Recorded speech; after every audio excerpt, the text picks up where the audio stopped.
அனைவருக்கும் வணக்கம். நம்ம ராஜேஸ்வரா விலாகில் இன்றைக்கி என்ன பார்க்க போகிறோம்னா, எல்லோரும் ஹெட்லைன் பார்த்துட்டு தான் இருந்திருப்பீங்க. இன்றைக்கி சிலிண்டரை பற்றி தான் பேச போகிறேன்.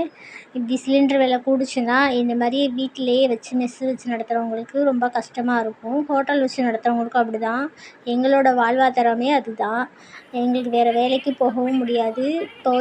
போகவும் முடியாது. ஏன்னா நம்ம இதே செஞ்சுட்ருக்கனால இந்த வேலை தான் தெரியும். அதனால தயவுசெய்து சிலிண்டர் விலையை குறைங்க. எங்களுக்கு இப்போ 1 மாதத்துக்கு ஒருக்கா கொடுத்தாங்க. இப்போ 40 நாள் ஆச்சு. இப்படிலாம் கொடுத்தாங்கன்னா எங்களால் ஒன்றுமே செய்ய முடியாது. ரொம்ப கஷ்டமாக இருக்குது. திடீர்னு காசை கூட்டியும் கேட்க முடியாது. எல்லோரும் வயசானவங்களாம் இருக்காங்க. எப்படினாலும் 10 ரூபா கூட்டினாலும் அதுவும் கட்டுப்படியெல்லாம் ஆகாது. தயவுசெய்து சிலிண்டர் விலையை குறைங்க. எங்களுக்கு மகளிர் தொகை எதுவுமே வேணாம். புதுசாக யார் ஆட்சிக்கு வராங்களோ அவங்க எல்லோரும் எங்களுக்கு எல்லா விலைவாசியுமே குறைச்சிருங்க. தயவுசெய்து இந்த ஒரு ஹெல்ப் மட்டும் பண்ணுங்கள். எங்களை மாதிரியே கஷ்டப்பட்டவங்களுக்கு சிலிண்டர்லாம் இவ்வளோ விலைவாசி கொடுத்து வாங்க முடியாது.